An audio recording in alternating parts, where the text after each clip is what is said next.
This is me, the Grand Duchess Rasmus Conan, also known as Ryan Tomlinson, 3706 Manor Road. Went to the gym this evening twice a day after suffering back pain. And well, this wasn't back pain.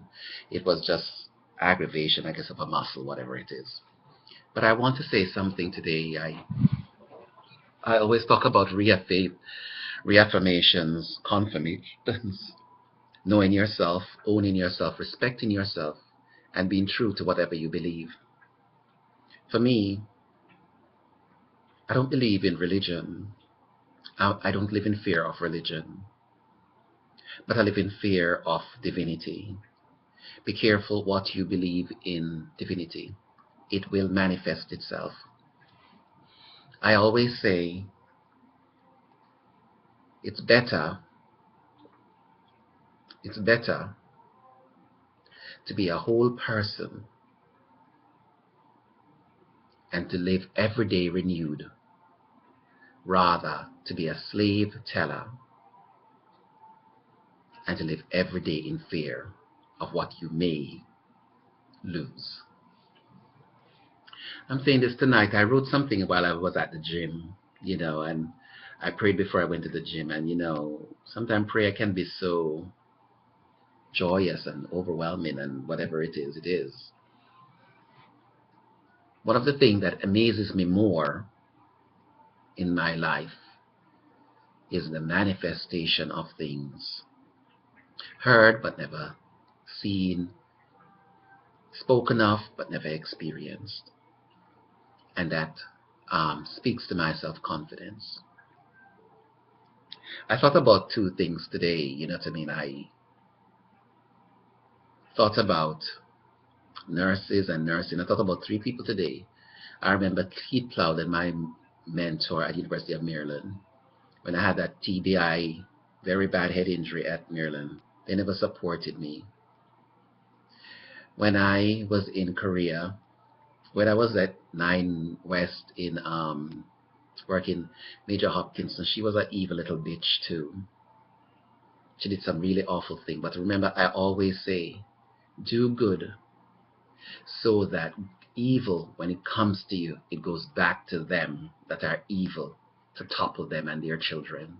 It sounds harsh to talk of children, but how else will they understand the pain that they have inflicted and endured on other people? And this is not me personally do that. Sometimes, I understand sometimes in the Bible why it would say, and God tell them to destroy a whole village.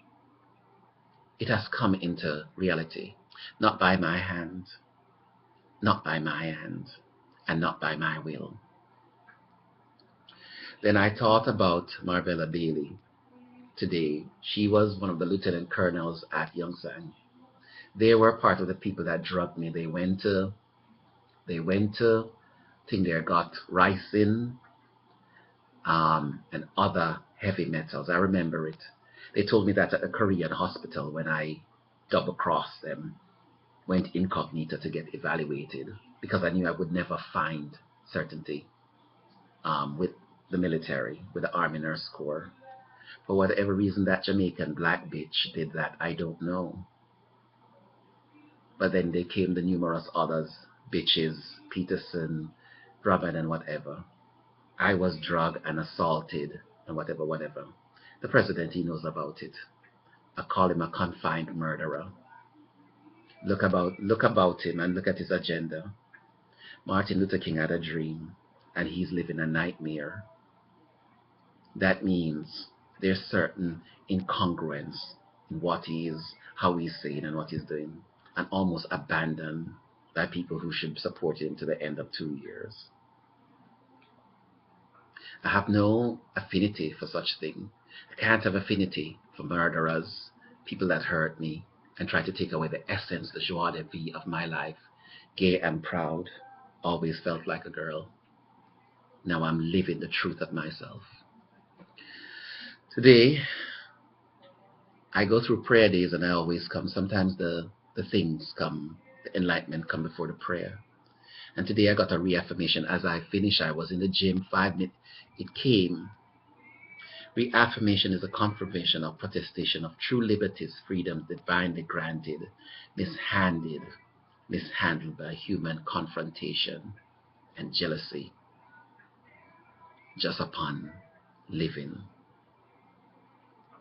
Why is it that I should say these things? Neurosis, neurotic? No, my only help during this 5 years since they assaulted and almost killed me in Korea, Marvella Bailey, 168 and 121, and harassed me almost to death. I'm glad I came over here. I have no respect for them. Somebody said to me, well, they put me back on active duty. She said, you took a medical board. You know, I said, I don't believe any diagnosis. I don't believe it. Trauma sometimes do things to people, but I found the inner peace in myself. She said, you take it. And I said, I took it to show the worthlessness of the medical community, to show the disingenuity of what they're doing, and that they have lack of ethics, which is surely founded. And in that self, in their insecurity, they couldn't even fulfill their commitment to properly administratively let me out. And that is a debacle of all of them. So if you think by one reason that I would let one of you children go through what I went through, any of you young aspiring black people, you are mistaken.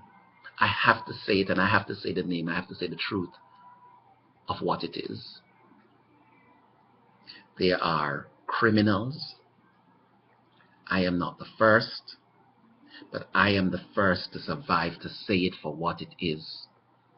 I am the first that my memory, my recollection, although my physical health, my heart and my lungs, from them being drugged and being smoked, they did so many evil things to me.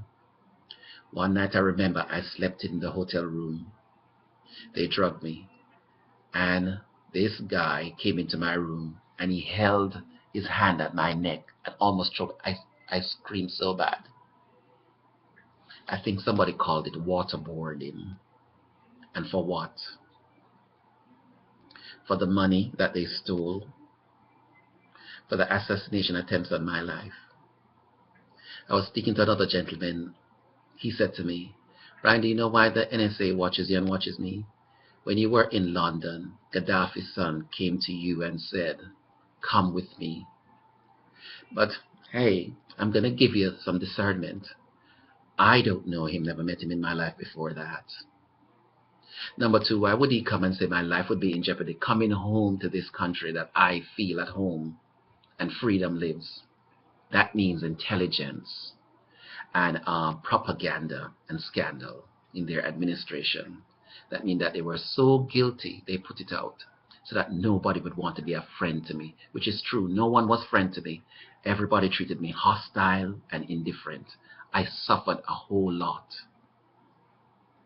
And so therefore, I take pride that Gaddafi's son said, come, better you come to Libya and be free.